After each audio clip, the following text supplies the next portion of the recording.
Pick up your gear and open your chests. Throw on your armor and head out on a quest. Hey, hey, it's a brand new day. On the Sword Coast, your allies will help with blades and bows and magic as well. Hey, hey, heroes on their way. Fighting forever against overwhelming odds. Fighting together in favor of multiple gods. Idle champions of the forgotten realms.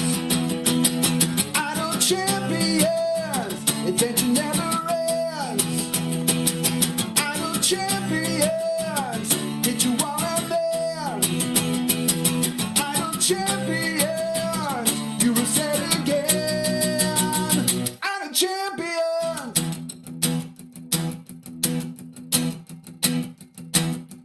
From Waterdeep to Iceland, head out to Chull or Shadowfell, hey, hey. Together we stay. Walk to the monsters, walk to the boss, walk to the right, it's never a loss, hey, hey. Bad guys to slay. Fighting forever against overwhelming odds. Fighting together in favor of multiple gods. Idle champions of the forgotten realms. Idle champions, adventure never ends. Idle champions, get you all out there. Idle champions, you will say it again. Idle champions.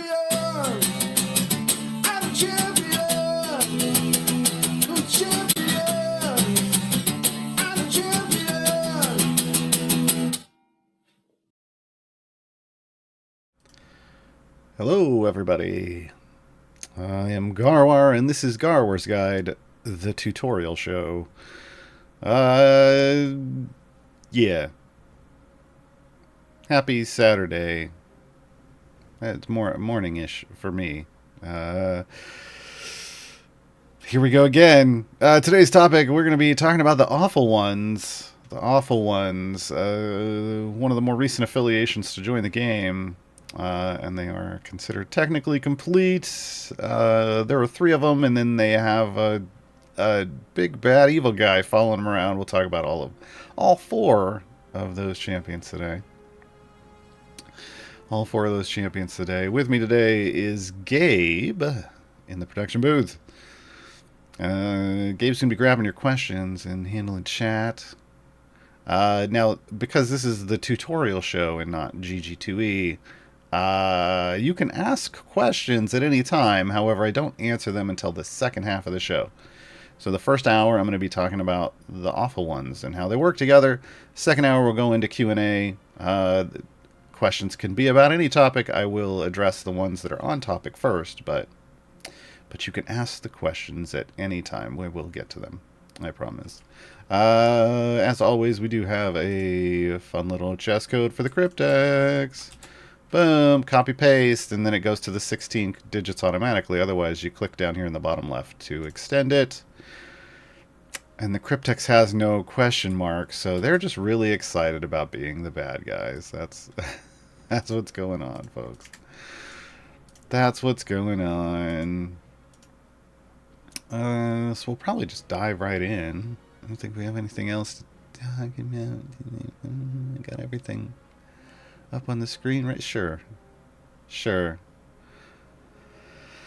All right. So the Awful Ones are Antrius, Evandra, Nixie. That's it. There's 3 of them. And then there's this dude that just kind of hangs out and does stuff. We'll go over the 3 that are actually listed as members of the group, but know that they are all part of the same kind of YouTube shorts streaming show situation. That's why we're covering them all together today. We'll talk about their tank first. Avondra. Avondra's a half-elf fighter. Chaotic Neutral does tanking, support, and gold find rolls with a fairly standard overwhelm of 20. 25, actually 25 tends to be standard. 20 is okay. There's reasons why she might want to take a little more damage, and we'll get to that when we talk about her abilities. So the base attack is Trusty Sword. Evandra moves up next to the closest enemy and swings her sword, dealing 1 hit to all nearby enemies. So that's an AoE, folks. Just a small, what we call a PB AoE, point blank AoE. So right where she hits, there's going to be a little circle of damage. It doesn't do much when they're over here on the right side of the screen, but when they're all clumped up on her, she's going to smack all of them. She's going to smack all of them. Avondra comes with what are now called passive abilities. She has Avondra the Magnificent, so she can be used in any Wild Beyond the Witchlight campaign adventure or variant, even if she would not normally be available to be used due to the variant or patron restrictions.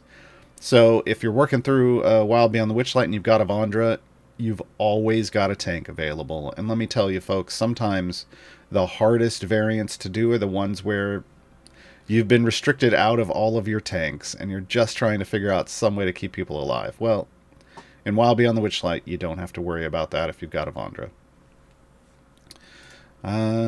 First ability, Freedom's Fury. This is kind of her basic damage boost, except it's a bit focused. So Avondra increases the damage of all neutral champions.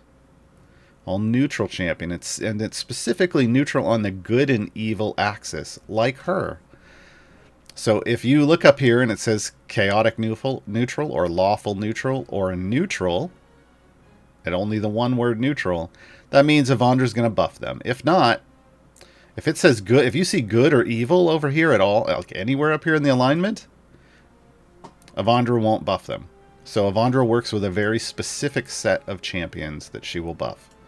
So you need to keep that in mind. So sometimes you just need a tank for a variant, and any tank will do, because she's also going to have upgrades like this increased damage of all champions. She'll help, but her major buff is going to come specifically for neutral champions. Never completely armless. When Evandra's health is brought to 0, she loses her left arm, but returns to full health. Her armor grows after moving to a new area. While missing her arm, she increases the damage bonus of Freedom's Fury by 100% for each second she had her arm in the current area, stacking additively. So let's go take a look at this. We go over to outgoing effects. This is where we can see kind of amounts and scales. So as you can see, it's counting up the seconds she was armed, which is the post-stack bonus. That's the 100% per. It's going to go up 100% per stack. And then there's a post-stack multiplier coming from somewhere else. Probably, I don't remember. Maybe a feat. I don't know. Or maybe an upgrade. And then it'll keep track of your total bonus down here. So the longer you're sitting on a level, the more of a damage boost she's going to give you. And this is for as you push deeper in an adventure, and it takes longer to kill everything, she's going to ramp up your bonuses. And again, it's buffing Freedom's Fury. Freedom's Fury. Back we go. Find the secret stash. So this is her gold find ability. It increases the formation's gold find by 100%, just base, so double gold find, yay. Every time a champion attacks but does not defeat an enemy, increase the bonus by 50. Stacking additively up to 120 times and applying multiplicatively. The bonus resets when an enemy is defeated. So again, it's just going to give you the flat 100% bonus early on when you're running through early levels, but then later on, as it starts taking longer to kill things, they're going to start dropping more gold. More gold means, scaling this way means you're getting extra gold when you need it for newer players, because the further you go, the higher the gold multiplier, and then the gold multiplier here is going to come in big, and then you'll be able to upgrade your champion to the next level, because by that point it's going to cost a lot to get them upgrades, right? So it's kind of doing it in the way we want to see, where it's getting bigger the further you go in. Yeah. It also works. It's also something that could work in an Azaka farming formation if you were going to use, if Avondra was the best option available for you for the manipulative gameplay that is Azaka farming, because it's about not killing an enemy and just bullying it for its lunch money over and over again. This can stack up to max, and you can get a solid gold find amount. Inspiring Fortitude is the standard tank health share. So every tank only tanks upgrade their health as they level up, and then tanks have an ability like this with differing names that shares a percentage of their max health with everyone else in the party. So this is 25% of her max health. Again, that's pretty standard. It can vary based off the tank. Avondra goes above and beyond that, though, by also increasing healing effects on all champions by 25%. So running Evandra with a healer that's going to help heal the party means the party's going to get 25% more healing than normal. Kind of a big deal. And useful in a variety of situations. Now, as you get further on in your adventures, sometimes healing isn't the super powerful, but when you're newer, healing can be a kind of a big deal. So keep this in mind. In terms of specializations, she has 3 options, as you can see. They're all similar in the sense that they're all going to be multiplicatively stacking bonuses, so the numbers down here matter. However, each of them has a different multiplier, so you're going to need to do a little bit of math, quick maths, unless, like in this situation, it's fairly obvious, just to see which one's going to be the best. So the first one, Powerful Allies, its multiplier is going to be 100% on Freedom's Fury for each female or non-binary champion in the formation. Fighting Force is going to be 250% for each fighter, barbarian, ranger, or paladin in the formation. And Carnival Crew is going to be 400% for each champion with a total ability score of 78 or less. Now, Carnival Crew and this whole idea of ability scores of 78 or less is kind of built around the Awful Ones. Awful Ones refers to their stats in a sense here. Their stats are always really low. So we do have 4 of those. We would do the 4 times this to figure this out. You turn this into a multiplier instead of a percent. 100% means 2x, right? It's a double, right? 250%, you just add 1. It's a 3.5x. 400% is a 5x. So this 5 for the Carnival Crew is the biggest multiplier, 5x, and then you would multiply 5 times itself 4 times. We don't need to do this because we already know this is the largest number and the largest multiplier. We win. But if the numbers had been skewed in different ways, we might have to do the math a little bit. Convert to the multiplier instead of trying to do the math with the percentage. It's so much easier. Okay. All right. So I'm going to run Carnival Crew because it's the best option here. It's the best option here in this moment. What else we got? Oh, Improvised Arms is the ultimate. Let's talk about the ultimate. A mechanical guard charges towards the party. This is a special enemy. It instantly spawns when you hit this ultimate, and it rushes the party. Avondra moves up, attacks the guard, and instantly disarms it, in quotes, and defeats it. You know where this is going. Evandra uses the guard's arm as a weapon for the next 15 seconds instead of her sword. For the duration, Evandra's attack deals an additional 3 seconds of bud damage. Her normal attack speed cooldown is faster by 2 seconds. And Freedom's Fury is increased by 100% for the duration. So this is a power button, effectively. Even though Freedom's Fury only gets doubled, you're adding bud damage to her attacks, which is great for chewing through segmented health bosses. Like, I don't know, in the event currently going on, Founders Day, the boss Zariel. As long as your bud is high enough, Avondra is going to be able to help you remove segments and kill that boss faster, right? So it's a fun little thing, and the visual is great. Let's watch. Here it comes. Oh, I caught the arm, and now she's going to beat things with the arm repeatedly. Yep. Killing a guy with another guy. And that is, in fact, the achievement. Oh, no, I don't remember where it is. Their achievement is called Killing a Guy with Another Guy, or something along those lines. Using the ultimate over and over again gets the achievement. That's the easy mode way to the achievement. Someone found out if you have her take enough damage where she loses her arm, it also triggers credit on the achievement. But that's a lot of work. Just hit the ultimate over and over and over again, and you'll get the achievement. It's just that easy. Here, see, look. Hey, I got an arm again. Thanks. Alright, item-wise, as a tank, you're going to have a damage all champions item. Well, as a support tank, you're going to have a damage all champions item. You'll have a health item, because you got to be able to take damage, right?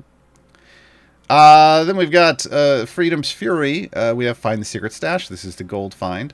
And then we have the spec choice. Now, remember, the spec choice stacks multiplicatively and feeds back into Freedom's Fury. So these two items are great to have in terms of just buffing her support potential.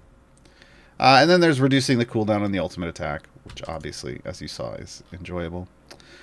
Feat-wise, increased damage of all champions. We've got some generic gold find feats and some generic health feats. This just is all part of what comes with the roles tags. Then we specifically have Freedom's Fury, 3 of those. Never completely armless. There's a specific Find the Secret Stash multiplier that's 40%, so this is the biggest gold find feat. There's one that boosts the spec choices, and of course, as a tank, you're going to have some Overwhelm feats, so that they live a little longer.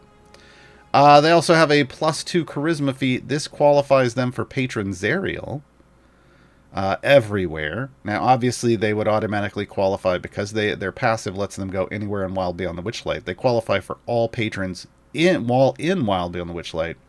But this means they can go to any patron. This means they can go to Zerial anywhere in any campaign. And then the Keen Mind is for Strahd as a patron anywhere. So that's what's going on with Avondra. Let's talk about... Oh, yeah, we're going to do it. Yeah, let's do Antreas next. Like, are we going to do Antreas next? Yeah, we might as well. They're next in line. Let's go for it. Antreas, the Human Bard.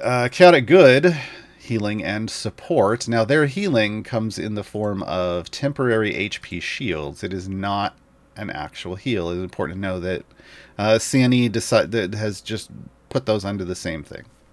So temporary HP and actual heals are both under the healing tag. Both under the healing tag. The base attack is a magical attack. You can see from the little icon. This is the magic icon. The sword icon was for melee, and there's an arrow icon for ranged. Antreas attacks the enemy with the most health, causing it to take 100% damage until he attacks again. So he targets specific enemies and makes them take double damage. Just off the bat. I mean, yay. Like, that's pretty fantastic. Just right there. But Antreas gets better. Antreas is currently one of the, top tier supports in the game. All around, and everything is built around Inspiring Song. So, Antreas inspires each adjacent champion, giving them temporary hit points every 5 seconds. That's a nice refresh rate, 5 seconds. Calliope, who's your base shield champion that you get as a core champion, refreshes normally every 15 seconds to people within two adjacencies. Antreas does it every 5 seconds, but they have to be directly adjacent. There's ways to change that. Okay, so every 5 seconds, increasing their damage by a large amount, as you can see here. So... Inspiring Song both shields and buffs everyone adjacent. But wait, there's more. Any champion with a charisma score of 17 or higher, that they kind of left this. I want to make this clear. They left this part off. That is adjacent to Antreas, that is being inspired by Antreas' song, further inspires all unaffected adjacent champions. So champions adjacent to them, which we will demonstrate in a moment. And this continues to cascade. What this means is you can effectively, even though Antreas' inspiring song says he only inspires adjacent champions, if you place Charisma 17 champions appropriately, you can cascade inspiring song to every member of your party. This is a big deal. In fact, if you can build formations around this with solid champions, not just anyone, not just filler, but solid champions, this is how you really throw Antreas's boosts through the roof, and we'll get to that. There's another ability that cues that up. Antreas' song is so inspiring that he also inspires himself. The total shield amount on each champion is limited to 10 times the champion's max health. That's a lot. Calliope is the only other capped shielder, and she's like party shielder. She caps it 3 times the champion's max health. So Antreas can potentially shield people far better than anyone else in the game. Potentially. A lot of it's going to be based off, things like items and such. The hardiest, bardiest bard. Antreas increases Inspiring Song's temporary HP bonus by 100% for each champion affected by it, stacking additively. So this is how, when you're cascading Inspiring Song through the formation, every champion that it hits, you're going to add 100% to the total of the shield. This is how you ramp the shield bonus up. So the shield bonus is going to go up just by you making sure that you're spreading Inspiring Song to as many people as possible. Okay. Suave and sophisticated. Here we go. This is the kind of overpowered ability that buffs Inspiring Song. So Antreas increases Inspiring Song's damage bonus by an amount for each champion affected by it, stacking multiplicatively. So instead of like the shield is done kind of the standard way, where it's an additive stack. So if you have it on 10 champions, you're getting 1,000%, right? That's how adding works for 100%, 10 times. But down here with Suave and Sophisticated, we're stacking it multiplicatively. So that's where we take the percentage, we turn it into a multiplier, and then multiply it by itself over and over and over again. The more champions that you have in that multiplier, like if you can get it to 10, this goes through the roof. It becomes very, very big. And on top of that, buffs to this ability apply to the pre-stack value. That's the truly overpowered way. This means, if you would look over here, there's a Suave and Sophisticated item. This makes this item the item that you want to have a bajillion item levels in. That's a technical term. A bajillion. Because it's going to buff. It's, instead of being like, well, it buffs it by 100%, and then there's a post-stack bonus that applies after you've stacked. It instead, that 2,244 is what's getting multiplied by itself. So the higher you ramp up this item, the higher this multiplier becomes, and then you just multiply it by itself. It's ridiculous. This is the good way. This is the good way. So know that this very specific thing, spreading Antreas' Inspiring Song, and having, with the support of the Suave and Sophisticated item, makes Antreas, this is what makes Antreas one of the top meta champions in the game right now. Can't be defeated. Antreas increases Inspiring Song's damage bonus by 1% for each feat your champions have unlocked, stacking additively. Now again, this is nice, where again, we're just pumping everything into Inspiring Song. This one stacks additively, so that's okay. And there's lots of feats in the game. Let's go see if it gives me a total. I have, oh my.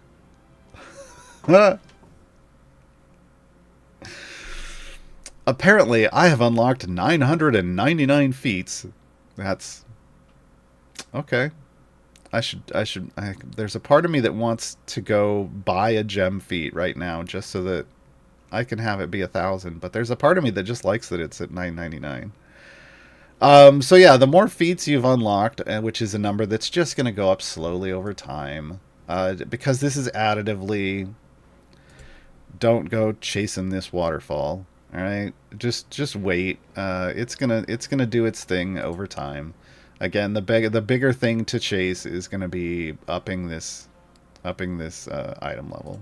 But yeah, this is a nice little bonus that's based off you collecting all the feats. Let's look at the specializations. So just like Avondra, these are all going to be multiplicatively stacking specializations. Once again, this is the good way. This is nice. And like Evandra, the multipliers are different. So you are going to look at the total numbers down here, but you're also going to have to look at the multiplier value, do the math, and determine which one's going to be your best option. It's easy with only 4. I know where I'm going. I'm going truly awful stats. But Bard College increases. They all increase Inspiring Song. Increases the damage bonus 200% for each Bard in the formation. Truly Awful Stats is 150% for each champion with a total ability score of 78 or lower. And the A in Chaotic is for Antreas. That's 100% for each Chaotic champion. Now, I already know I can do the math here. 150% has the bigger number, and this one is 100% and has a lower number, so I'm going here. But you might have to do a little bit of that multiplier math we talked about with Avondra to get there. To get to the right one. All right. I believe that's everything except the ultimate. Yeah, that's what I thought. Okay.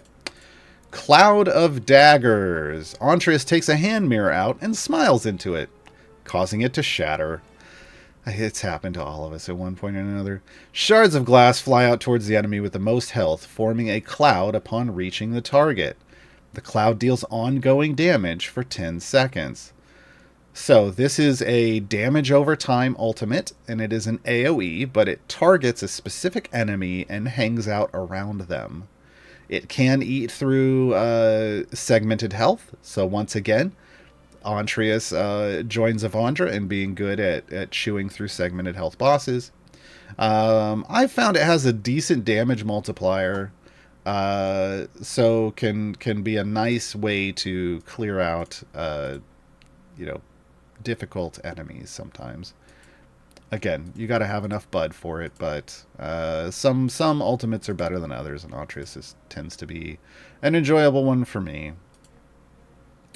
So, item-wise, again, support. So here's a damage all champions items, but then we go straight into abilities. We get Inspiring Song, Suave and Sophisticated, which, again, this buffs the damage bonus of Inspiring Song, and it's the multiplicative one. So this is, if you're going to guild any item on Antreas, this is the one you want to guild, and you want to make sure that you're pumping a lot of item levels into Antreas to multiply this up. Can't be defeated. Again, that's just kind of the nice bonus for having feats. And then we have ultimate attack damage and ultimate cooldown. So the only ability that we're really missing is there isn't a shield. There isn't a temp HP shield feat. Item. But that's fine. That's fine. It buffs itself through spreading Antreas' shields. Feat-wise, we get damage all champions. We get to here's where we get some temp HP support in the form of feats. There's the damage bonus of Inspiring Song. But here's a pair of Suave and Sophisticated feats. Now remember, folks, I said the Suave and Sophisticated buffs apply to the pre-stack multiplier. That includes these feats. So these feats are must-includes. This is rare at times, in my opinion, for champions to have must-includes. These are the must-includes. You want both of these Suave and Sophisticated feats to truly max out Antreas' damage buff. You get a Can't Be Defeated feat. Again, there's 2 of the temp HP ones. I haven't picked this one up yet. Hey, that'd be my 1,000th. Sure. And then there's a Constitution feat. Now, the Constitution feat is going to qualify Antreas for Vajra. Patron Vajra. So I just want to see. Yep, there we go. 1,000. It updated. Yay. All right. I forgot to demonstrate the ultimate. Here we go. There it is. Now, if I hadn't killed that enemy instantly, it would move with the enemy, but instead it's going to sit right there. There's the ultimate. I got to do this one again just because it's fun. Hey. All right. Let's talk about Nixie. Nixie likes ice magic. Wait, no, that's not it. Nixie is a tiefling sorcerer. Chaotic neutral. She is the DPS in the team, but she can also function as a support champion if you want to use these champions to support some other DPS. Nixie's base attack changes for reasons we'll get into, but the base attack normally is magical and it's fireball. Nixie attacks with a ball of fire centered on one random target, dealing 1 hit of damage to all enemies in a small radius. Once again, point blank AoE. It's going to go out, it's going to hit, it's going to go boom. Just a little bit. Just a little bit. First ability, Blazing Charisma. Nixie increases the damage of all champions with a charisma of 17 plus by an amount. This does include herself. This does include herself. So this is both her support buff and a self-damage buff at the same time. So this, again, this means that if you're going to use Nixie as support, your DPS needs to have a charisma of 17 or higher. That's a lot. So keep that in mind. Keep that in mind. Nixie, famously, intelligence of 3 in the game. I think it's 0 in the series, but it's a 3 here because, you know, reasons. Wild Magic Surge. Each time Nixie makes a normal attack, there is a high chance that a random wild magic event happens. If we go over here to the formation buffs, we can see what the options are. We can have Engulfing Flames. Nixie lights the area of her attack on fire for 20 seconds. While lit, it deals 1 second of bud to enemies in the effect each second. So this is a fantastic way to do damage over time.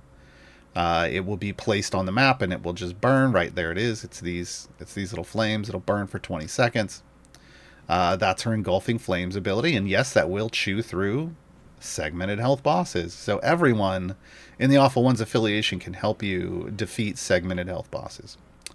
Potted Punch. Nixie turns into a potted plant for 5 seconds and can't attack.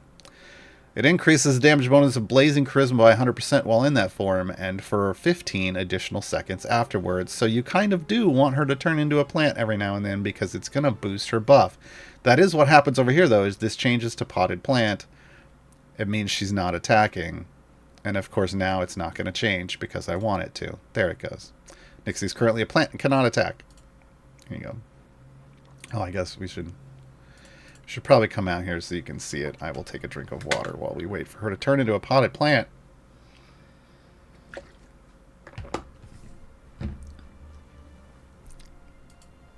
Maybe I will take another drink of water. All right, come on, Nixie. Nope, that's her turning blue. That's a whole other effect. Of course. Anyway, folks, take my word for it. She turns into a potted plant. The game hates me now. The game hates me now. She's going to do it immediately on this one. Coin Cascade. Gold coins also fly out from her attack's explosion, worth 10% of a normal monster kill. So this is just some extra gold generation. It's not enough to get her the gold find roll, but it is an interesting bonus. Some people have been like, oh, you could use this in Azaka farming. No. Please don't. Please don't. Just enjoy. There's reasons why not. We'll get to that in a moment. But there's, yeah, you just want this to happen occasionally and enjoy. She's a potted plant. Oh god, I couldn't get back there fast enough. She was. For a moment she was, I swear. Shockwave. Nixie's attack also sends out a shockwave that stuns monsters in the attack area. There she is. Potted plant. Potted plant. Told you. Stuns monsters in the attack area for 5 seconds. So this is an AoE stun. So when that fireball goes out, it could just shockwave and it could stun everything around where it hits. Fun. Feeling blue. Nixie's skin turns blue for 10 seconds. That's it. It doesn't do anything else, folks. She literally just turns blue. I love it. Eldritch Entourage. A random monster is summoned. That monster does not help you. It attacks you. And this is why I say don't use Nixie in a Azaka farming formation. there's a use for potential use for her in setting up Irazaka Farm, but once it's set up, no, because it relies on you having one enemy out on the field, and Nixie's just going to randomly start summoning more. That's a bad idea. It's a bad idea. Enlarge. Nixie's size increases. Her damage also increases by 100% for 20 seconds. There. Oh, hey, look, she's bigger. I know she looks like the same size as everybody else, but that's not normal, folks. That's her enlarge. So this is one of the other ones that you really... Oh, now and she's large and blue. This is one of the other bonuses that you'd like to get. Because, yeah. Like, more damage, please. See, now she shrank back down. More damage, please. Now remember, this is just self-damage. So this doesn't buff any of her support abilities. Alright, specializations. Again, like the other members of her team, they are multiplicatively stacking. So the numbers down here do matter, but they have different multipliers. So Infernal Impact increases damage bonus of Blazing Charisma by 200% for each Tiefling champion. Flawed Force is 150% for each champion with abilities score 78 or less. And Anarchy Amplified is 100% for each chaotic champion. So, you know, you're going to have to do a little math. If it gets, like, if the numbers are close or not close, like, when it's close, it's easy because I know I'm going to go over here. But sometimes it's not close and you're going to go with one over the other, and even though it looks weird. Looks like, wait, that shouldn't be the one I'm picking, but when you do the math out, it kind of can be. It kind of can be. Her ultimate attack is Fireball, but let's talk about Gigantic Growth first. Increases the damage bonus of Wild Magic Surge Potted Punch by an amount, and Wild Magic Surge Enlarge by an amount. So, when you trigger either of these features, this ability is basically just going to buff the bonuses of those. Great. This has item support, so it's nice. That's nice. That's going to be everything. Her ultimate attack, I mean, come on, folks. It's Fireball! I mean, if you weren't understanding that she just burns everything, now you do. Nixie casts a gigantic fireball that engulfs the entire enemy's side of the screen, so it hits all the enemies, dealing one ultimate hit to all enemies. In addition, there is a 10% chance for each monster hit by this attack to be surrounded by engulfing flames.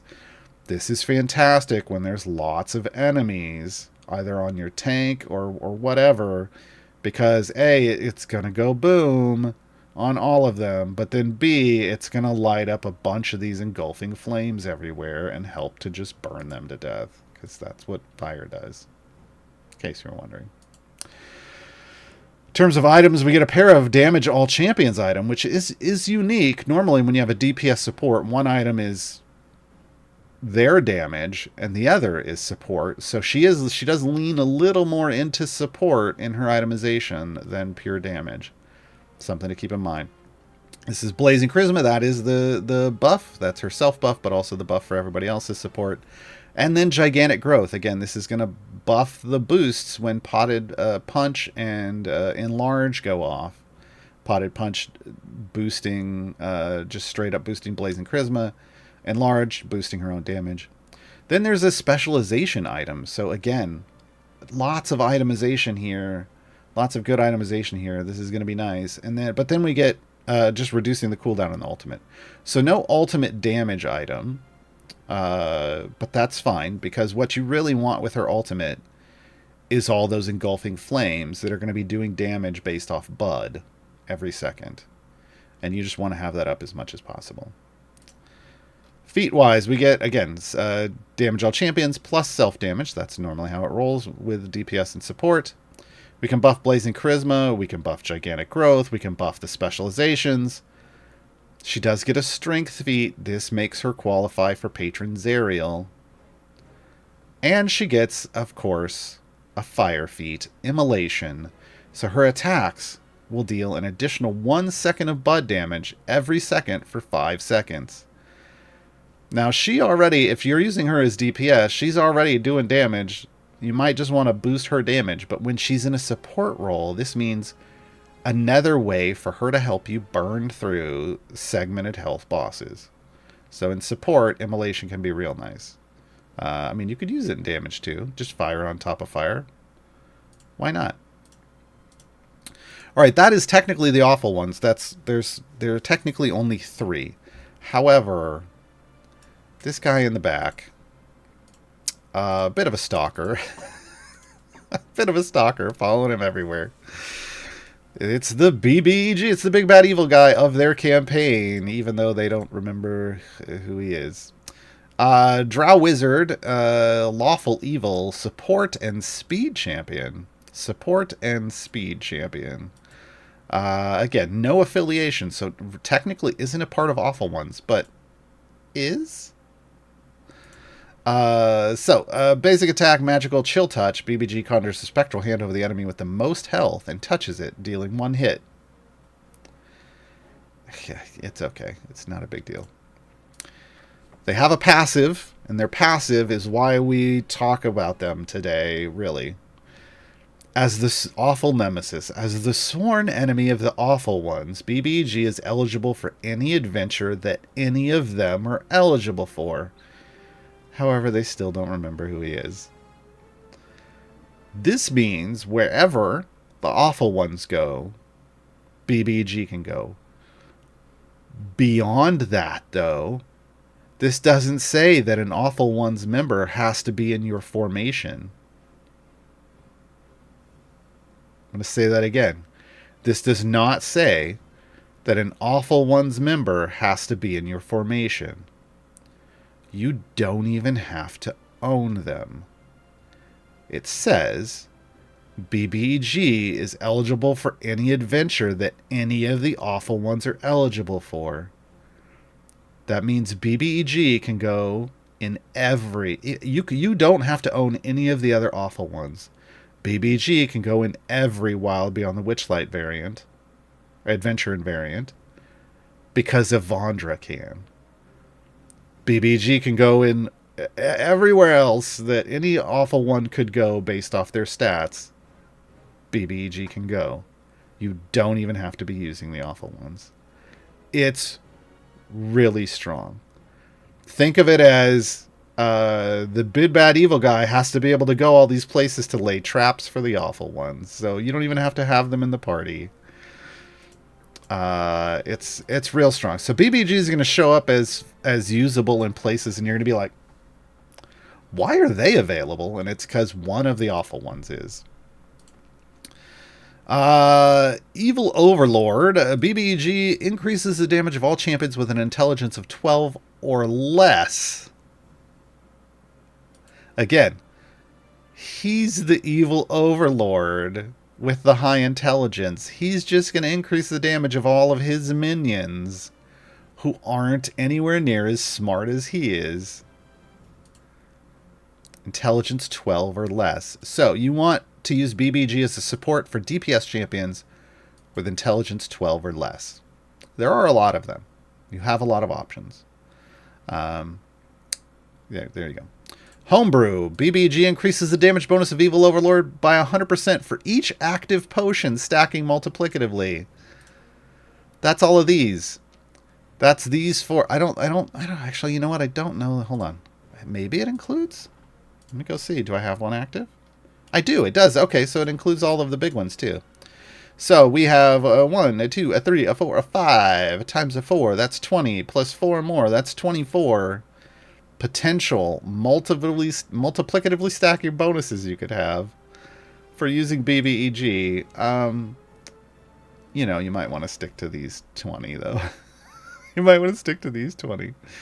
But it's all of these potions you see on the potion manager. Does not apply to potions of specialization because those are consumed instantly. The same with potions of polish or golden or legendary.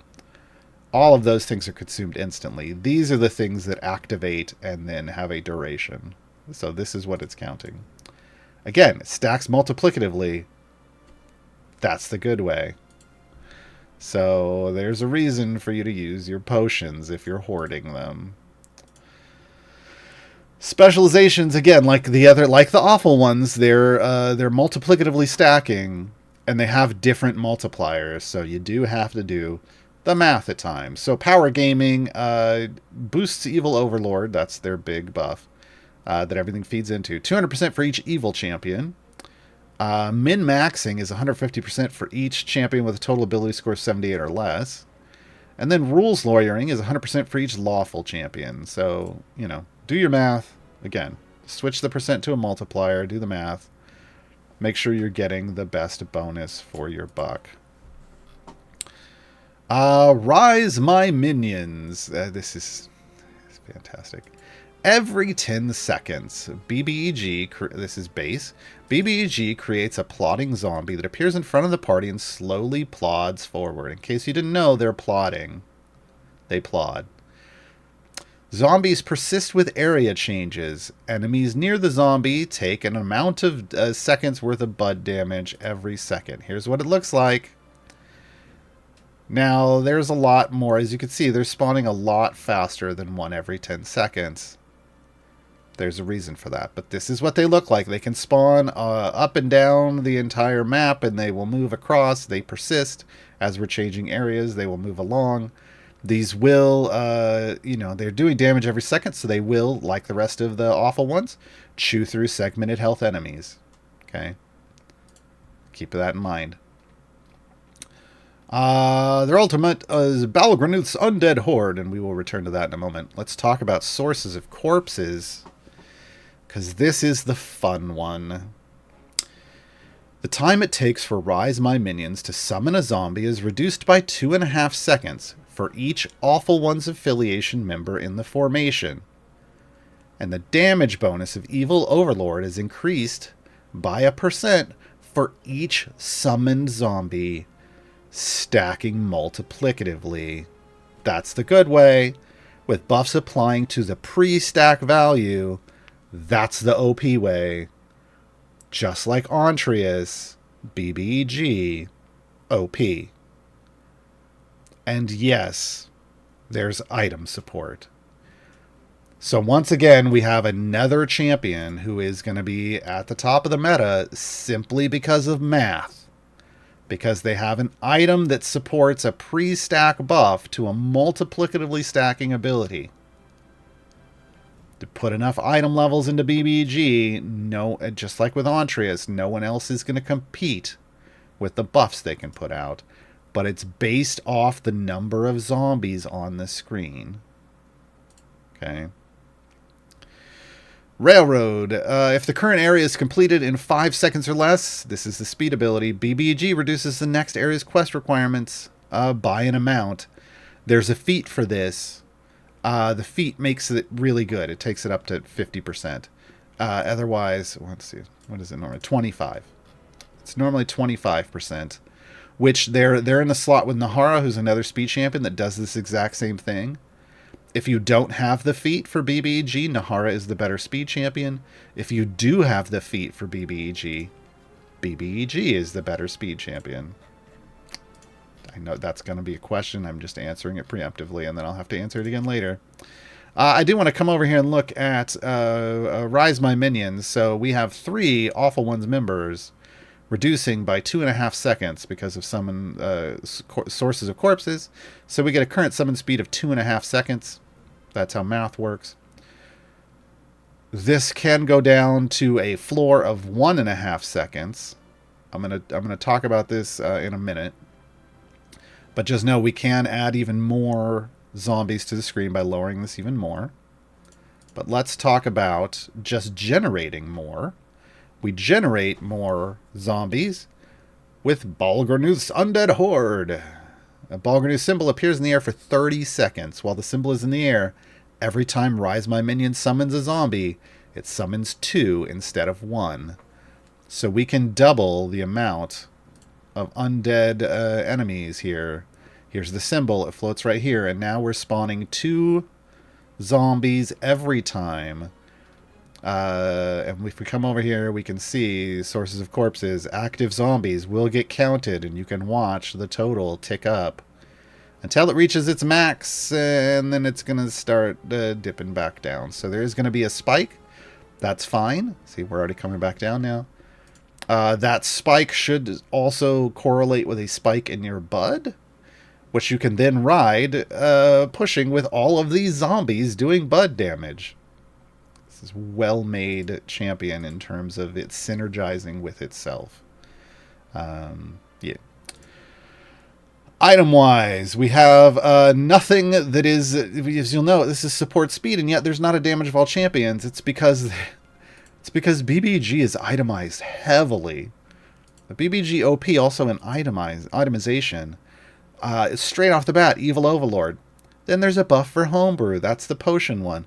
Then there's a buff for Rise My Minions. Then there's a buff for Sources of Corpses. This is the OP one. This is the one you want to guild and have lots of item levels on. Then there's a buff for their specialization choices. Then they reduce their ultimate cooldown, which again feeds into this, which feeds into this.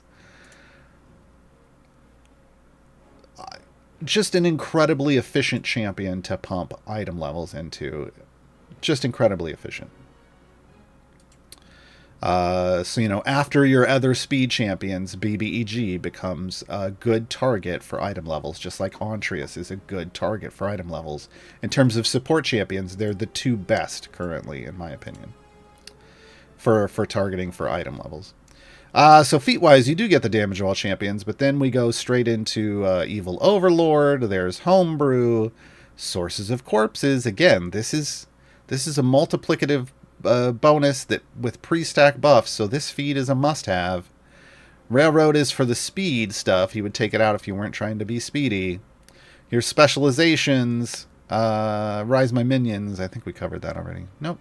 That's the only Rise My Minions feat. They get a Charisma feat, which qualifies them for Zariel. Just so you know. Yeah.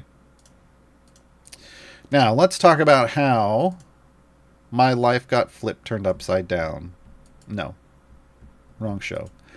Let's talk about how we can make... I'm just going to do this. This isn't a part of the awful ones, but it kind of is.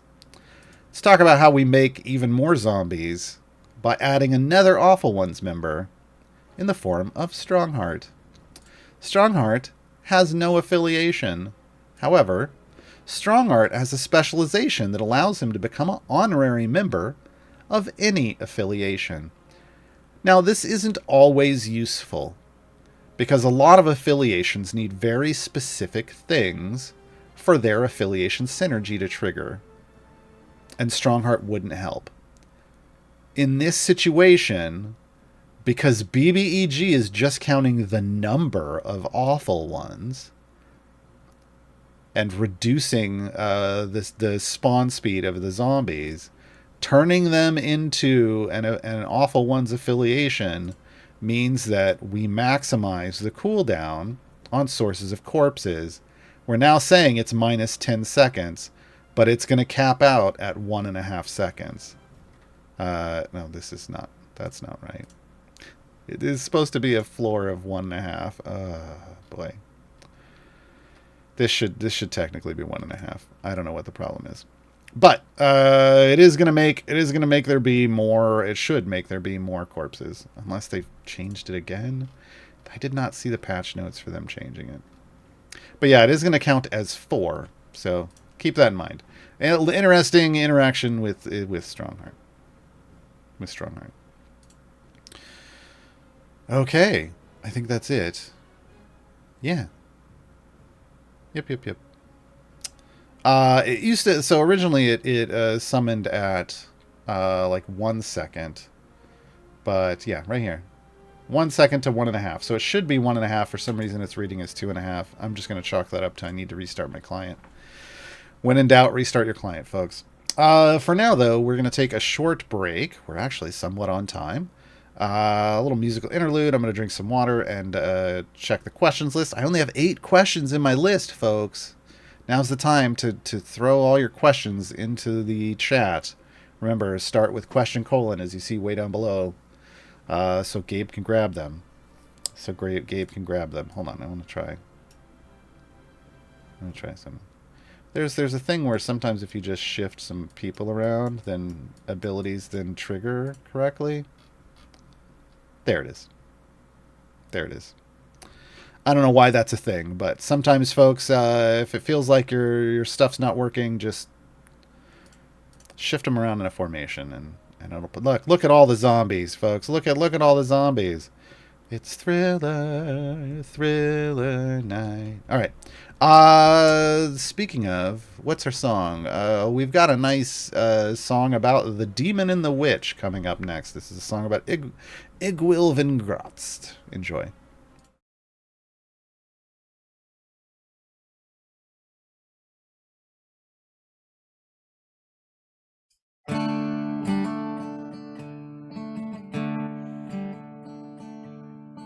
Hear the hideous laughter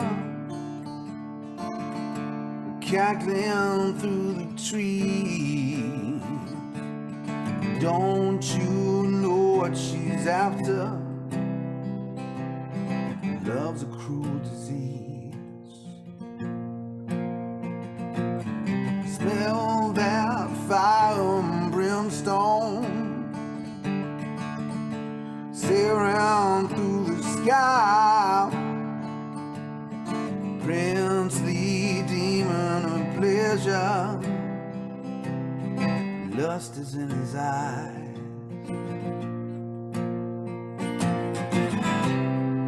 The choice not there or wrong. The seed has been sown. Equal parts of love and hate. The demon and the witch. Together they twist their fate. Yeah, they can't get enough of it.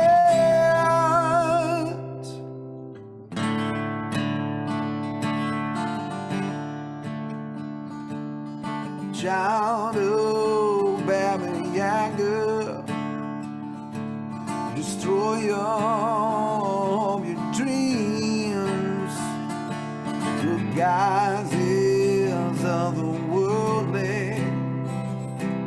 She's never what she seems. Evil bound by evil, desire bound by strife, anger bound by hunger, lovers bound for life.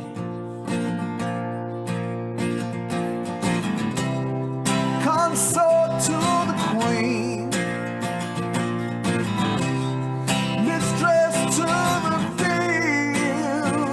Oh, hero, parts of love and hate. The demon and the witch. Together they twist their fate. Yeah, they can't get enough of it. Now she goes by many names. Now he'll never be the same. Now her power runs low. Now the only thing he knows is equal parts of love and hate. The demon and the witch. Together they twist their fate. Yeah, they can't get enough of it. Oh, they can't get enough of it.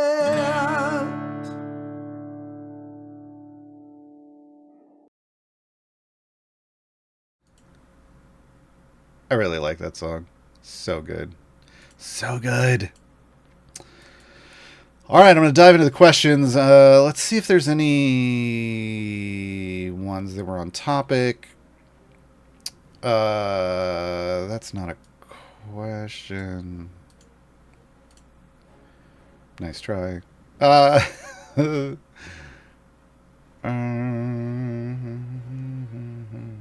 This is kind of alongside Strongheart with the right spec, which is what we're doing right now. The awful ones have now become part of my speed and pushing formations from the Lurking Rider. Did I say that already? What are your thoughts on the group in those scenarios in general and specifically for you? I mean, I wouldn't use them in a speed formation. Like, Yeah. I think they're fun. But I mean, BBG is the speed champion, so if I'm going to throw a champion in for speed, it's going to be BBG. I'm not going to throw the rest of the awful ones in. I do think that walking along with lots of zombies like this is hilarious. And it's fun to push with. Um, but, everybody can do what they want to do. True One had a thought of using BBEG in a Briv gem farm, pros versus cons. So the problem with BBEG in a Briv gem farm is these zombies. They would be doing bud based damage on a regular basis. And I mean, you could probably find a way to make it work. It's going to add a level of just continuous damage to things that might not be the best, but maybe it works out for you. I mean, there are scenarios where it might be a good choice. Excuse me. So you're really going to just need to, as with anything that has to do with Briv gem farming, it's all about finding the right setup for you. There are multiple viable setups. I'm not going to say this wouldn't work. For me, it would scare me a little, but that's me. That doesn't have to be you. Jason's asked, isn't for BBEG, isn't the charisma feat useless since Antreas already qualifies for Zariel? Yes.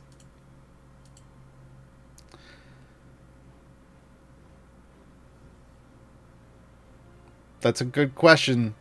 The good thing to point out to the developers on Dev Insights, maybe. All right. Here we go. Back into the off-topic stuff, folks. I'm going to need a lot more questions. I've got 1, 2, 3, 4, 5. I've got 7 questions left here. What else am I going to do for the rest of the time? Matt Spud, I just unlocked Briv. How useful is he at low item levels? Incredibly useful. Honestly, I think if you can pick up Briv early, like when you first start playing, picking up Briv is worth it. Even if and I rarely say this, but even if it's like not the optimal choice for you getting to split the party, if you have the option to pick Briv, pick Briv. Briv is arguably one of the best tanks in the game, arguably one of the best party-wide healers in the right situation in the game, arguably best one of the supports in the game, and definitely one of the top 2 speed champions in the game. They do it all well, and that's problematic. It's what makes them an OP champion. So if you pick them up early, you're never going to truly regret having picked up Briv and using Briv. For example, I did a new player account fairly recently, and I got Briv early on, and I used Briv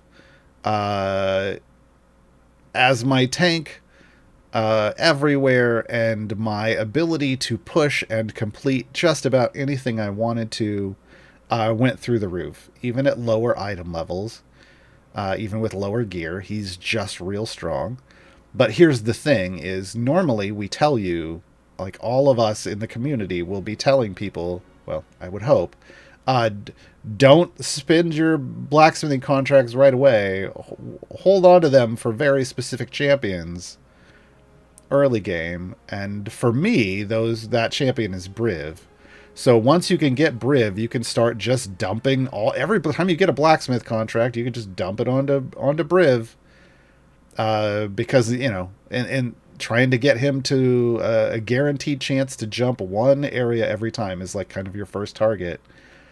But the thing is, all of those item levels are gonna pump his ability to tank and buff and heal up as well, and you're just gonna destroy anything that you try to complete.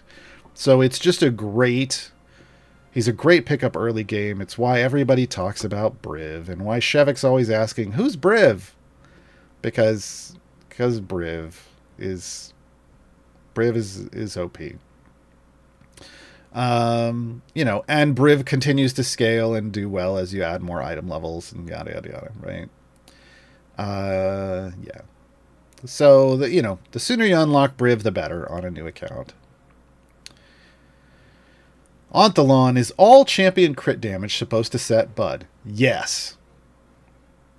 Yes.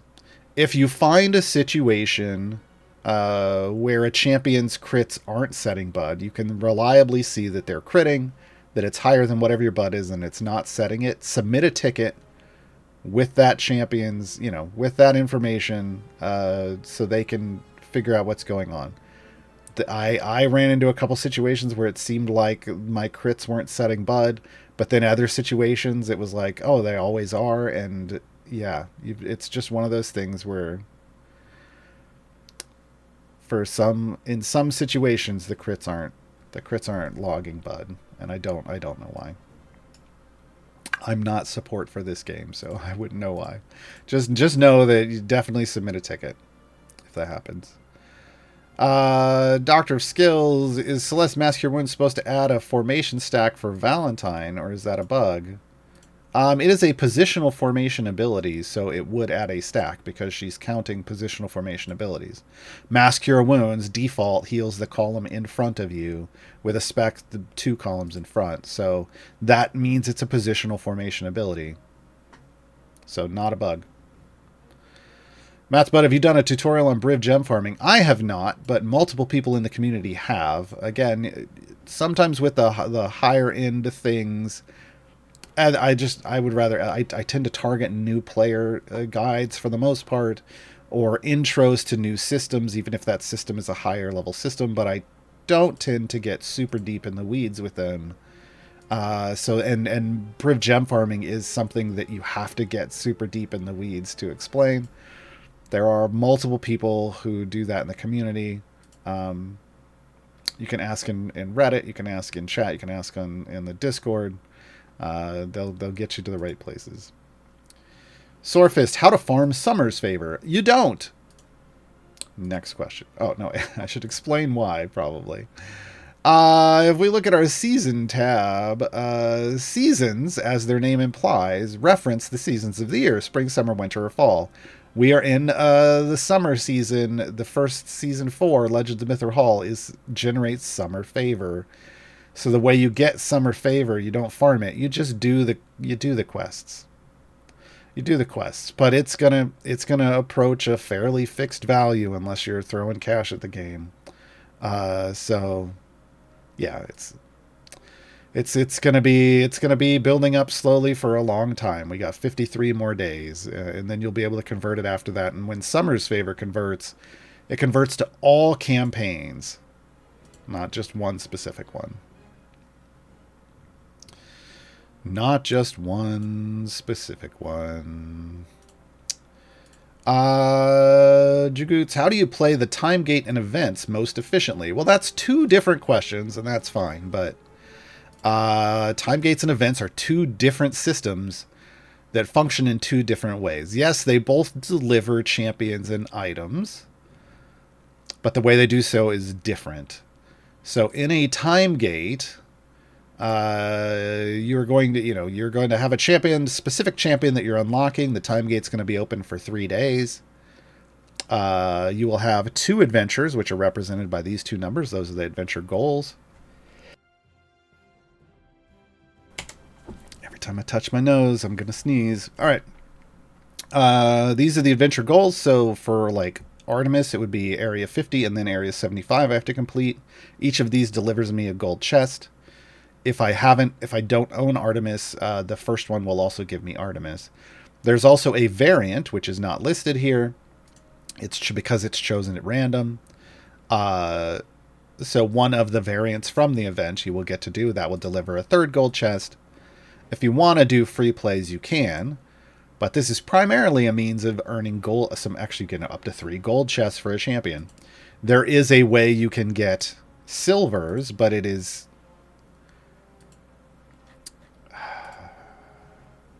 It is geared more for end-game players, which feels real weird. Backwards. I'm not going to say weird. I'm just going to say backwards. That's the term. because newer players need silvers more than established players, but established players are the ones who can get the most silvers out of time gates because it's based off pushing unique 100 areas. So the first time you get to area 100, you're just given a silver chest for that champion. Then area 200, silver chest. You restart your adventure, you go back, the adventure or free play, you go back in, you get to 100 nothing, 200 nothing, because now you've got to get to 300, right? So it's moving up these increments, and then the only thing that resets that is closing the time gate and opening a new one. So real weird way to get silvers. So my personal efficient way for doing this is when I open one, my first run, I will push a little deep, but not very deep, past the goal, but I won't put a lot of effort into it. I won't try to make it a deep push because I'll have 0 favor. What I'll do is I'll get a good chunk of favor, whatever. And again, that amount is going to vary per person based off the power and ability you have to push. And then then I close it. I get some favor that then gives me favor for the event. In the second run, I will try to push deeper, but still not really trying to do a true deep push of maximizing exactly how far I could go. What I'm trying to do is grabbing low-hanging fruit in terms of silver chests. Now, on my account, that means my second run goes to about area 1,000. But some people might only be able to get to, say, 200. So first run, maybe you clear 100. Second run, try to shoot for 200. If things are slowing down, in the early to mid 200s, you're probably not going to make 300. Don't bother about it. Bounce out, go complete the variant, and then close your time gate. There isn't necessarily a lot of reason to spend a lot of time in a time gate. Now, events are going to be different. What you can do in an event is based off tokens. In this event, those tokens are called towels. You earn tokens over time. I did a whole tutorial on this specific event last weekend. You can find it on the CD Games YouTube. I also have a guide, Gaarwarr's Guide to Founders Day Year 6, up on the subreddit. You can go read through there. There's a lot of tips in that specific guide on making your events as efficient as possible. And I also link to updated guides for all the champions available in the event. But the key here is unlocking each of the champions first, treating each of these first unlock adventures as a deep run, because you want to get your favor snowball rolling. Does like the first one, you just want to be a push past 50, get a decent amount. The second one, push deep. The third one, push deep. If you're not at EO 8 yet, favor, scientific notation is what we use in this house. Then you'll want to then go back and do free plays to try to get more favor, because these variants, their difficulty is based completely on favor, like every other variant in the game. But it actually means something in events. So getting to EO 8 will let you do all of these fairly easily. E10 just to be sure. And each variant is going to provide a guaranteed gold chest. The way you get extra silvers, though, isn't about pushing deep. It's just about doing a free play, completing area 50, and then closing your adventure and starting a new one. You will get a random chest. It will either be a silver chest or a gold chest. So you can generate extra gold chests this way. So I recommend doing favor pushes to get E8 to E10 or higher favor, then knocking out all, in terms of efficient order, then knock out each of the variants, then start doing free plays with all of your extra event tokens. This is also where you use bounty contracts. Bounty contracts give you extra event tokens, so I pop all my bounty contracts each event, because that lets me get lots and lots of gear for these champions, right? Yeah, those are the basic efficiencies. If you want more, hit up the guide I have on the subreddit. There's a lot more information there. Jagoots, is it right that the next season you can buy the season pass with gems? I've never heard that. Look, it's over here. We are 17 days into season 4. We have 53 days until the end, and then there's another couple weeks after that before season 5 will start. We are a very long way from knowing what's going to happen in season 5. Anything you might hear otherwise that doesn't come from a developer is speculation or something that might be listed in the game code that they've hacked out, but that might change. So until season 5 arrives, until they give us, until they start talking about season 5, which won't happen for another, truly won't happen for another at least 53 days.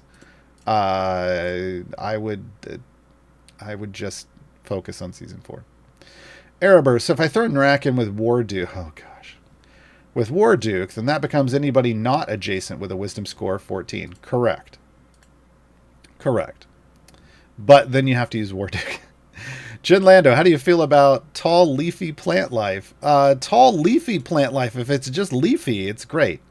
If it's got a trunk and bark, I'm not too happy with it at the moment.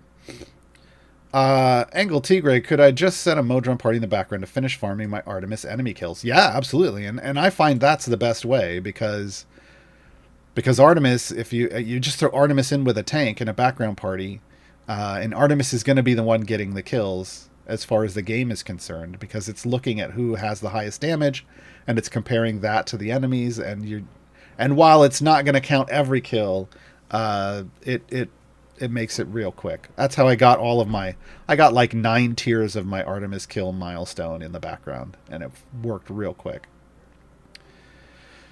Green Dragons, who should I use in slot 1 if I'm using Artemis in slot 3?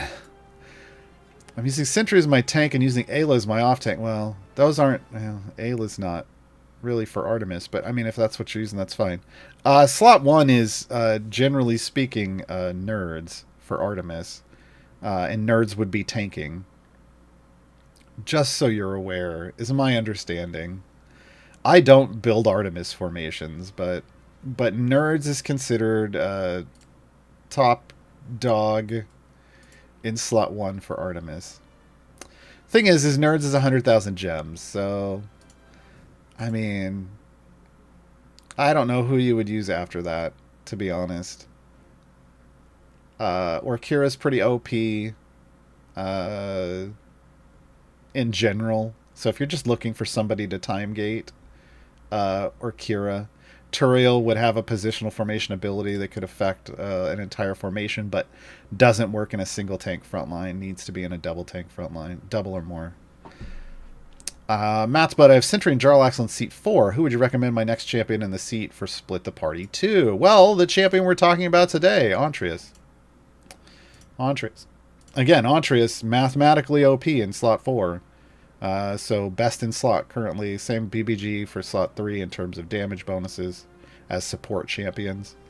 So yeah. If you're looking for another one, Antreas. Doctor of Skills, which slot do you think has the most high value champions? Well, it was traditionally slot 6, and I haven't really tried to figure out if that's changed, to be honest. Slot 6 is kind of a death knell slot for most champions if they're not super strong, because slot 6 has Ashara as a core champion. It has Krond, it has Krull, it has Shandy, it has Alindra. Finn's pretty great. Like, so champions that don't compete on that level tend to just get ignored here. Like Evelyn tends to get ignored, but she is a solid workhorse of a tank. Sergeant Nox tends to get ignored. Dungeon Master gets ignored. Rhea, well, Rhea's coming up a little bit, but yeah. So 6 is highly competitive. Rhea can be a beast in the right situation, but there are just some champions here. Like Krull is just... Krull doesn't care. For the most part, Krull doesn't care what your formation looks like. All Krull wants is a beefy front line that can live long enough for them to spread their plagues, and then, you know, and then you're good. The only requirement for a DPS with Krull is you know, you don't want somebody who attacks the furthest enemy like Jarlaxle does.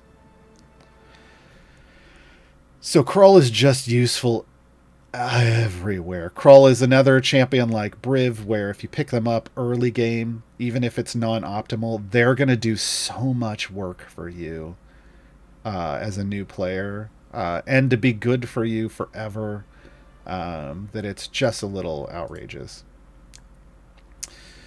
Phoenixian Ultimatum between Nixie, Miria, Solok, Imoen, Warduke, Virgil, Kent, Egbert, Merwin, and Gosrick. That's a lot of champions. Which would you suggest going after first? Wow. That's a lot. And to be better to unlock for patrons, patron variants. I don't keep that information in my head. So let me just approach this from the way of who would I unlock next out of that group, and it would be Miria. Miria's in slot 12, and Miria's real strong in the sense that as you're pushing deeper and your tanks are taking more damage, she can soak it up and keep them alive more easily. In fact, I think that one of the 2 times I've been to Area 2000, I had to have Miria in, because otherwise the tanks were dying just instantly. So Miria is going to be high on that priority list, just generally speaking. Virgil would be high on my priority list too, because Virgil is a fantastic speed champion, in my opinion. I like Virgil as a speed champion. They do need a lot of item levels, but that's Virgil. After that, I mean, I don't know. Merylwyn, because Merylwyn would contribute heavily to an Azaka farm. Beyond that, dealer's choice. Wicked One, who's your best recommendation for low int DPS to get the Evil Overlord damage boost? Again, there's a lot of potential options here. Zorbu is 12 or under. They do have a feat to make them 13, but you can make them 12 or under to go with BBEG. And Zorbu is a solid, reliable DPS that is, upper tiers of idle champions. My go-to lately is Narak. Narak has 12 DPS. Narak boosts some things that kind of my meta formation like, with Githzerai Focus.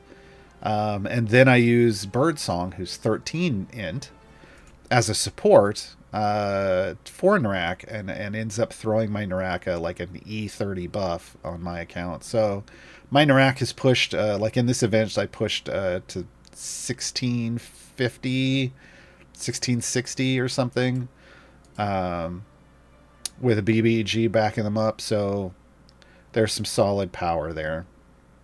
And in fact, that was one of the other times I was using Narak DPS when I hit 2000, but that was with a bug. But yeah, 1660s I got to 1660s with Narak in this event, and that's super good for me. I mean, that's kind of where I've been trending to. So yeah. Again, when I start going that deep, I don't like Zorbu DPS because I need Miria to keep my tanks alive. D2 Crafty One, is BBG really any good? Yes, the BBG OP. I got him. BBG is a guy. He doesn't do a lot of damage. BBG is not a DPS. So let's talk about roles. So first of all, if you open up the champion UI, gender male. That's he him pronouns. Roles are important. Roles tell you how to use the champion. BBG is support and speed. This means they're not the one doing the damage. You want somebody with a DPS role to be doing your damage. Okay, that's the way this game works. So a champion with the DPS role is primarily going to be who's doing the damage. A champion with support role is going to be buffing those champions. And then a champion with a tanking role is going to be the one who's up front here in the formation, getting hit by the enemies. If you're not building your formation out that way, that's why you're not seeing lots of damage. BBG is just really never supposed to be your damage dealer. They're supporting the party you're building. Rough Rider, does Nixie's intelligence increase when she becomes a plant? I have never checked, but probably not. Can wrap up. The only achievement I have left to complete is leveling a gear item to level 5,000. Congrats!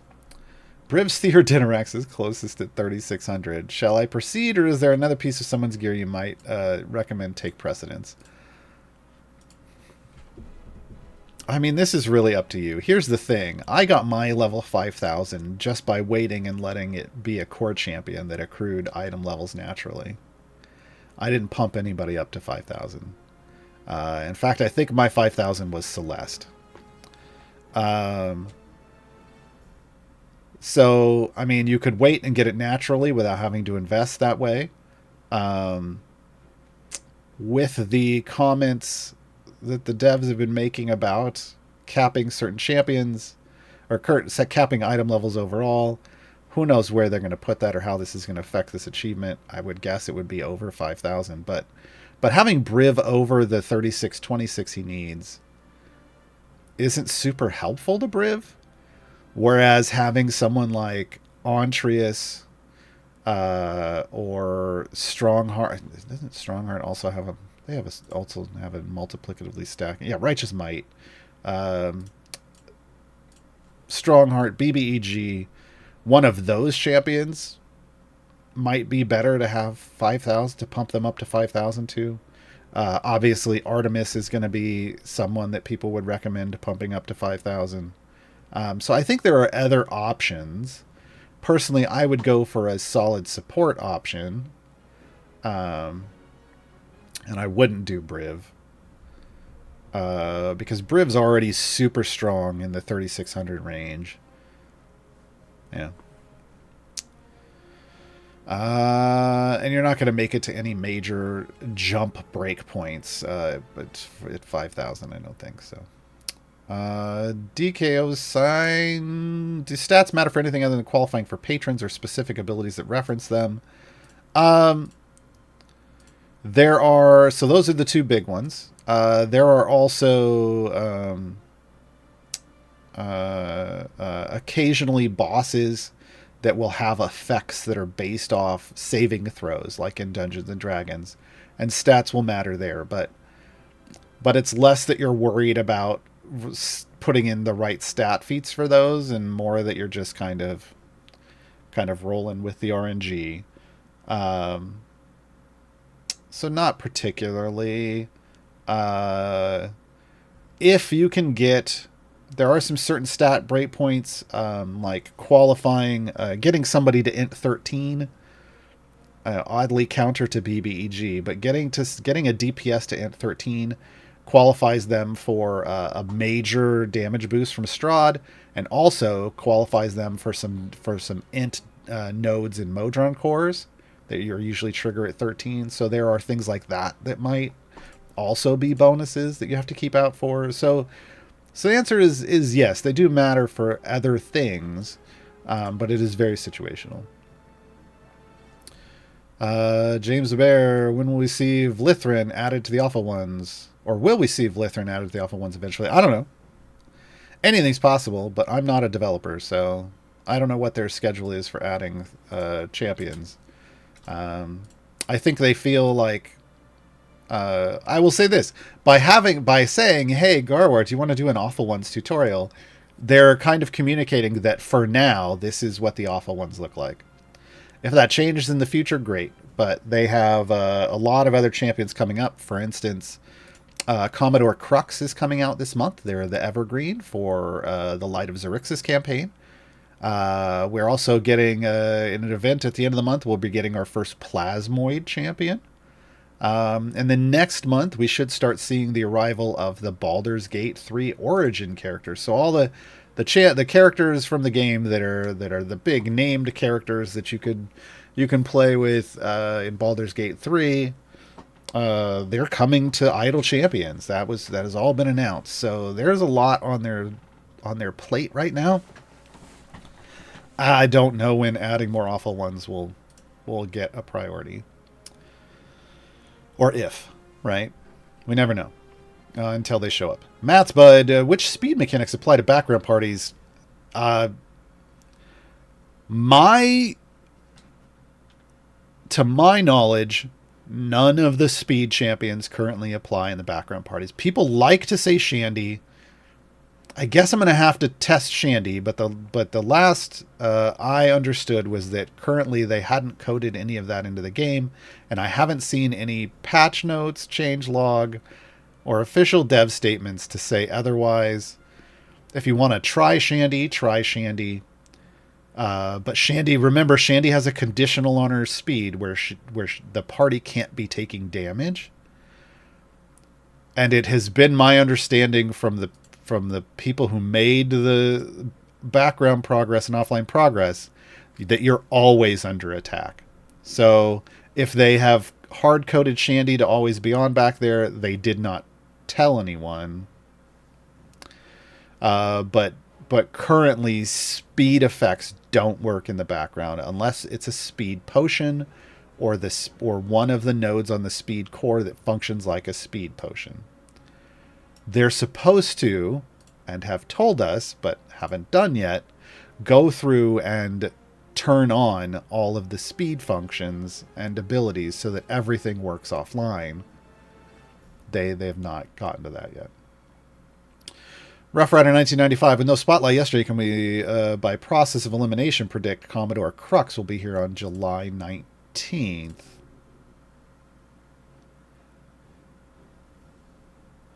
I mean, yeah, they usually drop a champion spotlight for a new champion the Friday before, but that is usually event champions that we're talking about. It's been a long time since they dropped Blue She's spotlight, which was the last one. I mean, I think that that's decent logic, but until the 12th arrives and there's no Commodore Crux, I can't say that, it's that whole situation. So you're saying there's a chance. I mean, there could be still a chance that it drops on the 12th, but I don't know that for sure. I think that's solid logic. Ovium, is it worth it to get my 6 familiars when I already have 5 and the 6th one is 30,000 gems? It depends. I mean, how long is it going to take you to save up 30,000 gems? If it just takes a couple days, like maybe 2 or 3, sure. Once you start getting above that, there's more questions that need to be asked. And it's like, well, what kind of gear? Like, do your core and evergreen champions, are they in full blue gear or better? Like, when you look at somebody like Brunor, or Celeste, or Tyrell, or Hitch, or Dritzt, these are core and evergreen, respectively. If you look at those champions, if they have blues and purples, with no greens or whites or empty slots, you could save up to a week to get that 6th familiar if you wanted. Just remember, what you're losing in the meantime is power in the form of duplicate items, in the form of all the consumables. So if it's just usually you want to wait until it's time efficient, like you're clearing things quick enough that 30,000 gems builds up in your account really quickly. Yeah. So it depends. It's kind of up to where you are at. Talon, where can I see the total stacks of Mithril Hall? I can see individual stacks, but I want to see the total stacks and how it applies to the formation. So it should be... I say should because... let me just go with this. It should be in the outgoing effects tab. So if I come down here, I'm going to see that Hammer of the Hall gives me 1 Mithril Hall stack. And if I come over here, I've got 2 feet added in, so I should have 3 total. So when I come over here to Mithril Hall, now it says Wolfgar Mithril Hall stacks 3, total Mithril Hall stacks 6. So yes, formation buffs, under outgoing effects, scroll down to whatever their Mithril Hall ability is. It should give you a total here. And yeah, I keep forgetting this. You may have to go under settings, interface, effect description, advanced. Effect description, advanced. They have hidden some information behind that setting because they don't want to overwhelm new players.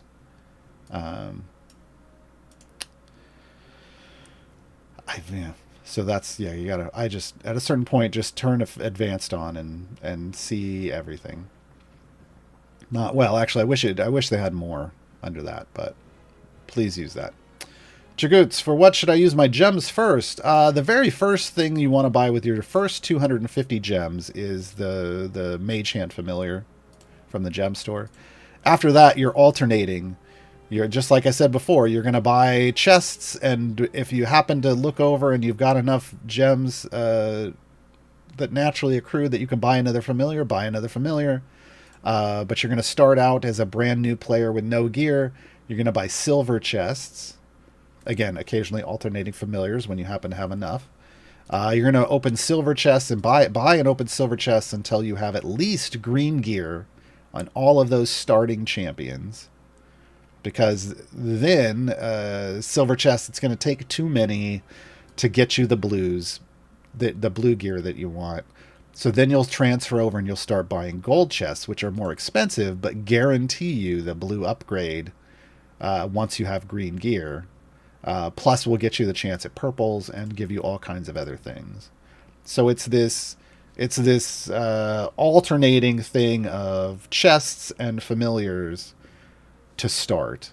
Later on, you'll have plenty of gems, and you can start buying skins and like champion skins and click damage skins and nerds. But that's late. Worry about that later. Yeah. Start with your focus on gear and then quality of life familiars. Copper Hamster, who should I look at for slot 12 as a newbie that needs that slot for a full spare bench to split the party? So I mentioned her earlier, Miria, if you're going to do a time gate. However, Azaka Stormfang here in the cowboy hat, this is one of her skins. It's her Farmer Azaka skin.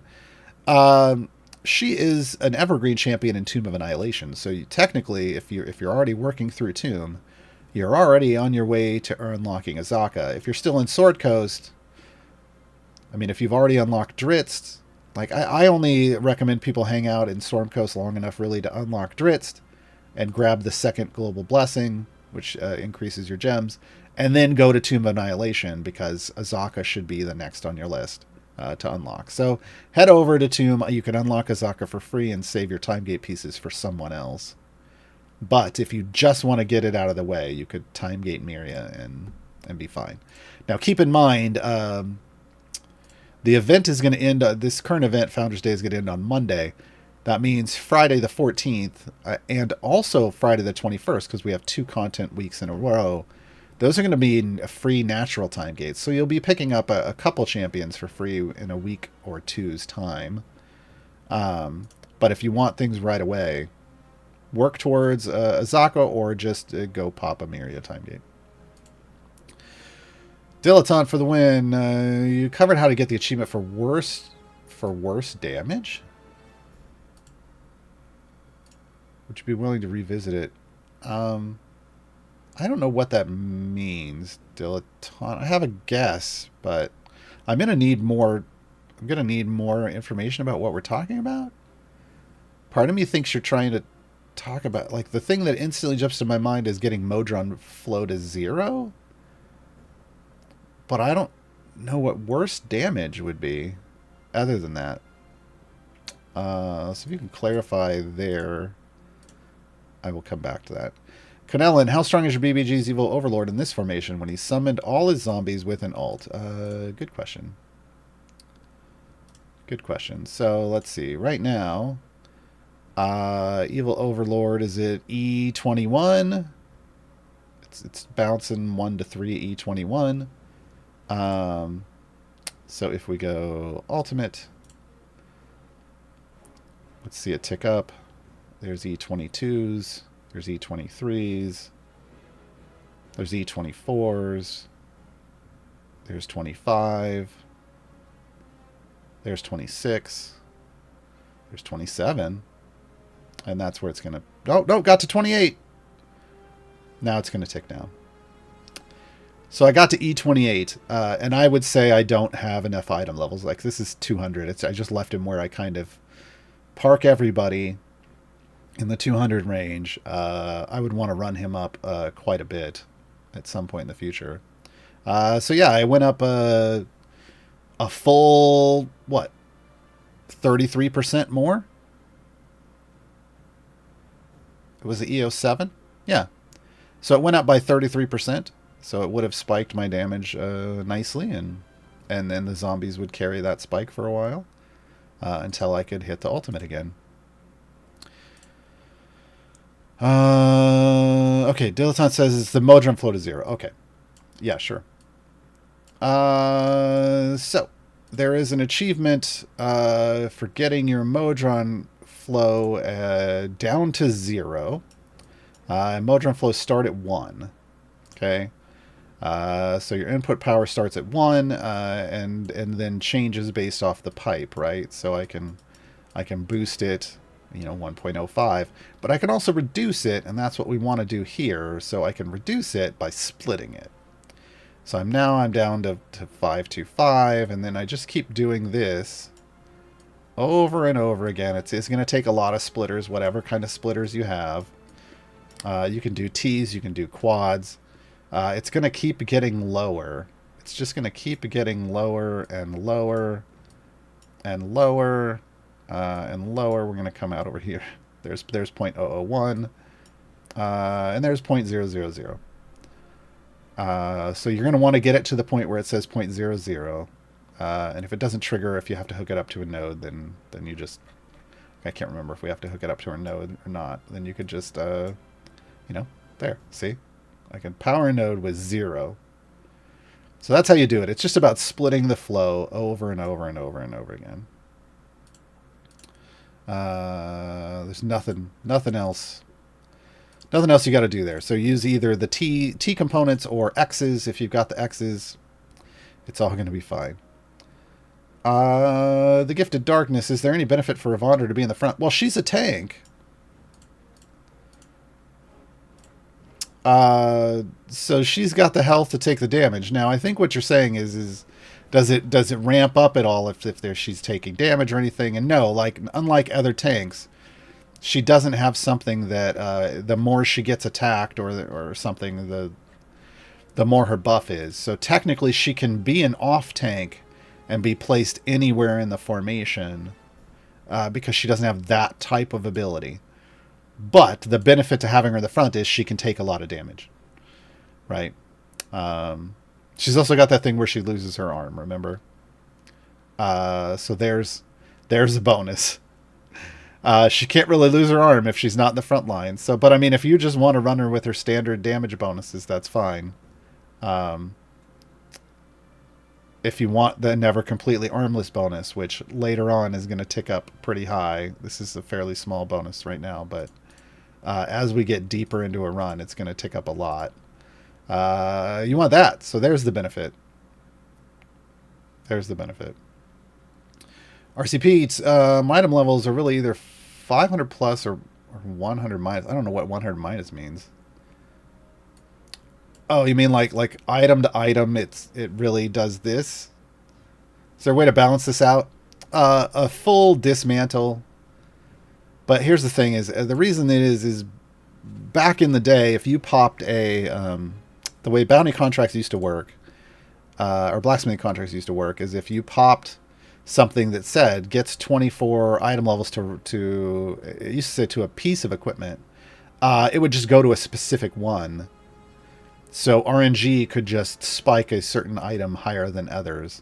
And that was totally bad when they added these 120 item level ones.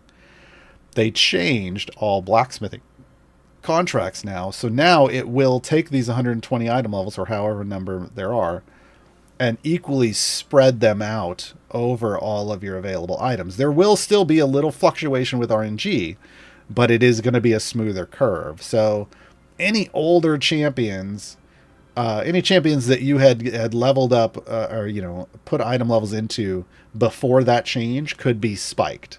They could be off in enormous amounts in any direction. Only a full dismantle, like if they ever qualify for a full dismantle, will even that out again. Yeah. Matt's Bud, would you recommend putting push and polish on Briv's unnatural haste item? Yeah, you want Briv's Theodinorax That's the ideal situation is Theodinarax, so that's the epic. But yeah, the slot 4 you want gilded. Ideally, you want golden, but any item support for speed in this game, you're going to want gilded. Also, anything that's multiplicatively pre-stack, you're going to want gilded.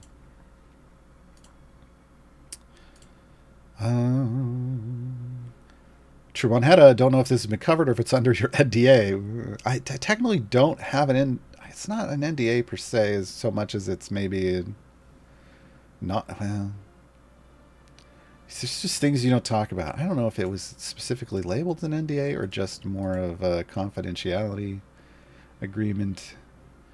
Sometimes it's just general respect.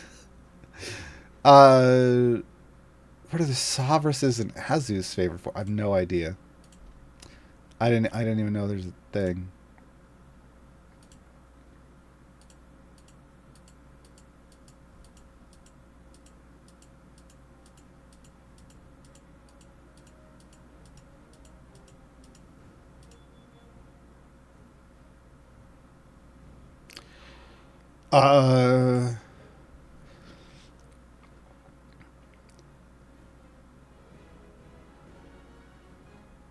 Yeah, I don't know.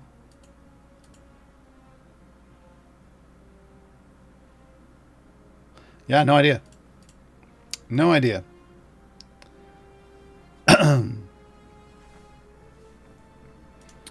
I didn't even know I didn't even know that was a thing that existed. So that's just leaked data that's not supposed to be in the game yet. I wouldn't say leaked. It's just they pushed an update and it's not supposed to be showing, because obviously it's for something else that isn't in the game currently. And if paired with Dungeon Master, can BBEG summon 4 times the zombies? Why would the Dungeon Master... Hold on.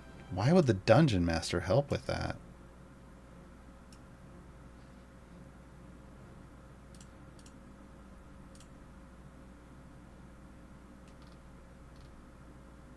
Dungeon Master doesn't have anything that would affect that. So, no? I'm not sure where that reasoning came from. Oh, I know what you're talking about. Ultimate refresh. Oh, the ultimate refresh. I don't know that it's worth.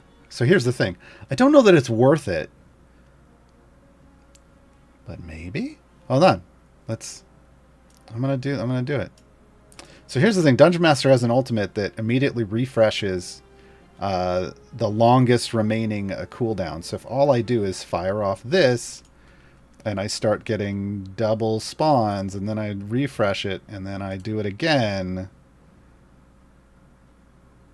I'm only seeing 2, but maybe they're coming out real fast.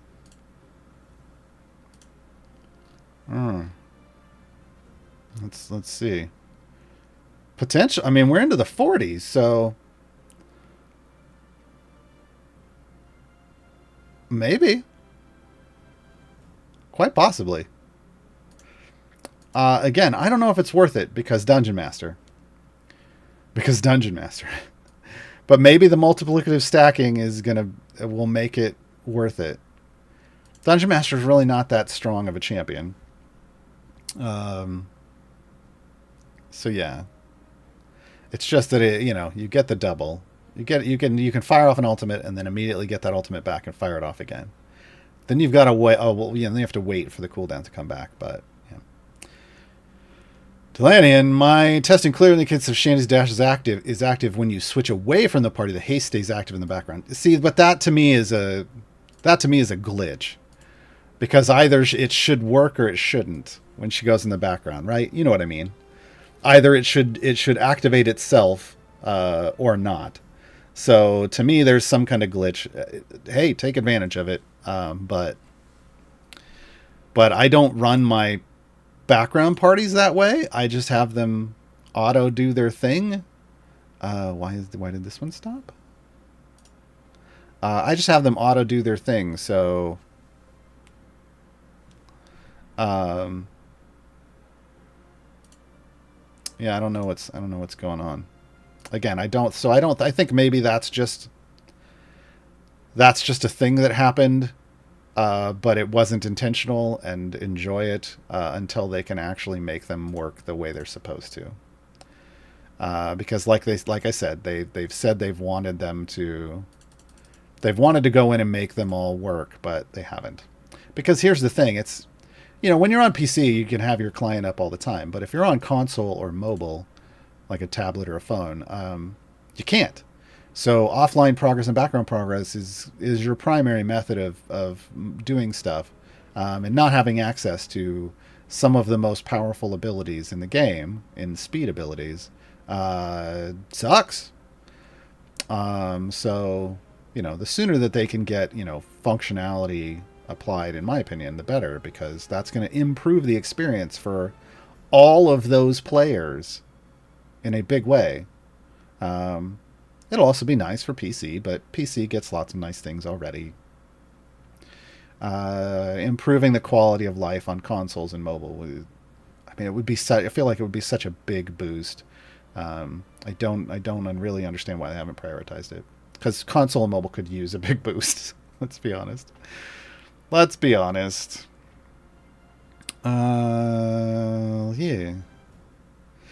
We are out of questions, and we are kind of almost out of time. Back to the Future reference there.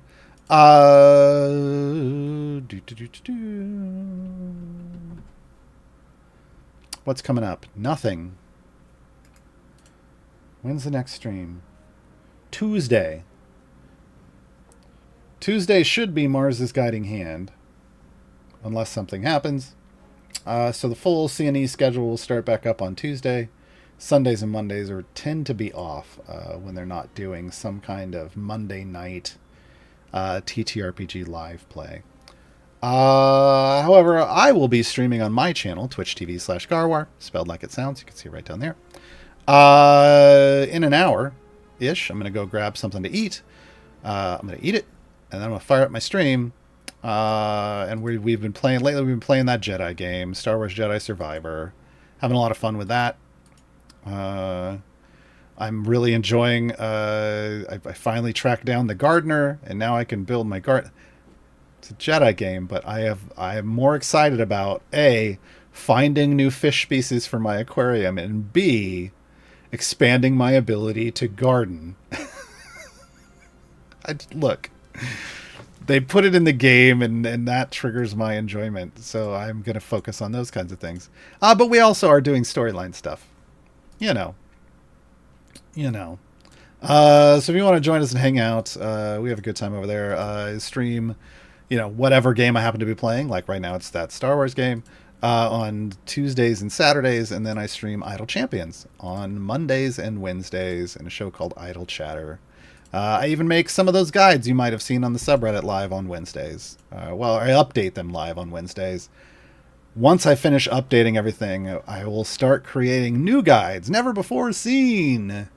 I have a whole list of things that I've been wanting to make for a while now. But keeping the current 130 plus guides updated takes a lot of time. So...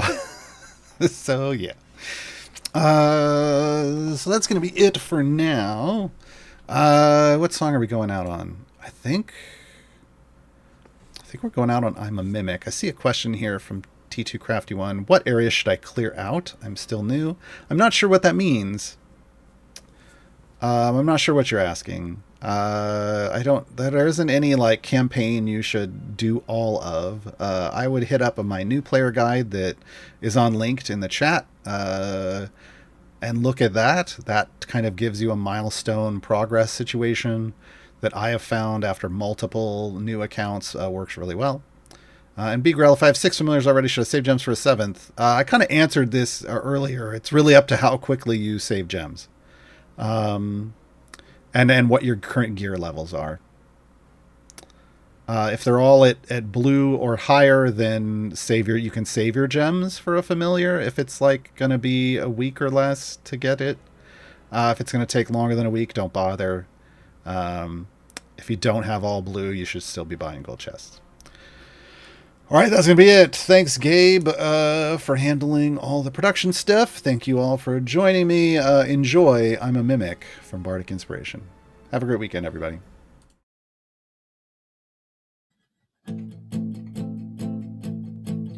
I'm a chair, I'm a table, I'm a treasure chest. Come a little closer. I'm a simple object just like all the rest. Lean a little closer. I'm your favorite jewel, come on, pick me up. Reach a little closer, you know I'm just the thing that you love. I'm a mimic. Nice to meet you. You'll never see the light of day. I'm a mimic. Pleased to eat you.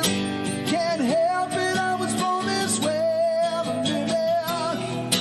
Have to keep you, 'cause now you're here to stay. I'm a mimic. Had to cheat you. There was no treasure running away. And now your prize has turned you into prey. I'm a bed, I'm a ball, I'm a door on the wall. Step a little closer. I can imitate, impersonate, or copy it all. Get you even closer. Once you pick me up, you're never putting me down. Stick to you like sovereign blue and always